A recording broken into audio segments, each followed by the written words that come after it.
The second horse race in the Triple Crown is the Preakness Stakes, which takes place at Pimlico Racecourse in Baltimore, Maryland, and the 2017 event will be held this Saturday, May 20th.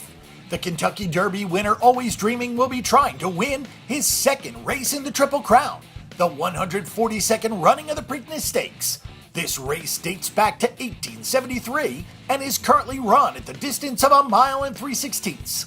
The Preakness is run 2 weeks after the Kentucky Derby and 3 weeks before the Belmont Stakes. The Preakness Stakes has a field that is much smaller than the Kentucky Derby field, as the Kentucky Derby can have as many as 20 horses, while the Preakness is limited to 14.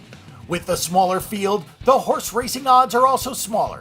The race is simply a race for the favorites, as the first or second choice in the betting wins this race more than half of the time. Not only can you bet on a horse to win the race, but you can also bet the head-to-head horse matchups.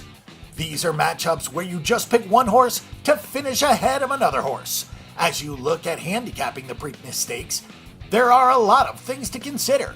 You can look at speed figures, pace, jockeys, trainers, workouts, and more. There are other things to look at as well, from pedigree and class to post position and money earned. Taking a look at the 2017 Preakness Stakes contenders, Always Dreaming is at odds of 1-1 and is the favorite. The Kentucky Derby winner has won 4 straight races and will look to become the second Triple Crown winner in the last 3 years, joining American Pharoah. It appears that only 9 other horses will challenge Always Dreaming in the Preakness. Pimlico will be the 6th track for Always Dreaming in 7 starts. He has won at Tampa Bay Downs, Gulfstream, and Churchill Downs. Trainer Todd Pletcher said that Always Dreaming came out of the Derby in great shape. The turnaround is quick, Pletcher said. Sometimes you don't know how they're going to perform until you get to the top of the stretch. So far, all the signs that you'd be hoping for are there, including sound, enthusiasm, energy, strong appetite. All those things are good. I'm hoping he shows us good energy on the racetrack, yet not as strong as he was at Churchill. Hoping Pimlico will provide that quieter environment. Looking at Lee is at odds of 9-1. The horse finished second in the Kentucky Derby.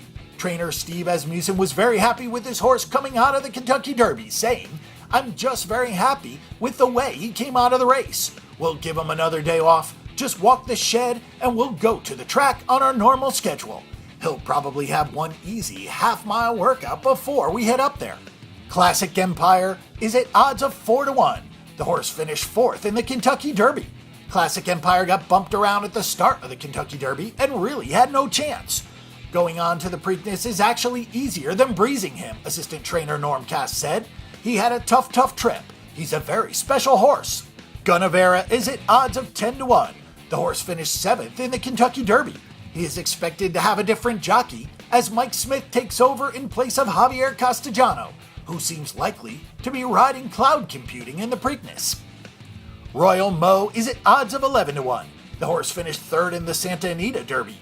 Royal Mo just missed out on qualifying for the Kentucky Derby as he was 21st in points. He worked 5 furlongs in 65 seconds at Churchill Downs. Hence is at odds of 15-1. The horse finished 11th in the Kentucky Derby. Trainer Steve Asmussen said the horse didn't like the slop at Churchill Downs. Asmussen said it wasn't that he didn't handle the track, he didn't handle what was thrown at him. Cloud Computing comes in at odds of 10-1. The horse finished 3rd in the Wood Memorial. Trainer Chad Brown said that he had not decided on a rider for the horse, but that it could be Javier Castellanos. Manny Franco rode Cloud Computing in his debut win and his 2nd place finish in the Gotham. Irad Ortiz Jr. rode the horse in the Wood. Conquest Mo Money is at odds of 15-1. The horse finished 2nd in the Arkansas Derby. He is trained by Miguel Hernandez and based at Prairie Meadows. He is expected to be ridden by George Carreno. Multiplier is at odds of 20-1. The horse won the Illinois Derby. Trainer Brendan Walsh said that the horse worked an easy half mile in 50 3/5 at Keeneland earlier this month. Walsh said he's not a great workhorse, but he worked good and we're happy with him. We are pointing to the Preakness right now. If everything is well in the next week or so, there's a strong possibility that we will run. Senior Investment is at odds of 17-1. The horse won the Lexington Stakes. Trainer Kenny McPeak said the horse is working well. McPeak said he's pretty consistent. We didn't do anything special, but he's on his game right now. We're going to work him again next Sunday and then work on travel plans. Senior investment is expected to be written by Channing Hill. Click over now and check out all the Preakness Stakes matchups and betting odds on the board. Make a few wagers at betdsi.com and enjoy the 142nd running of the Preakness Stakes.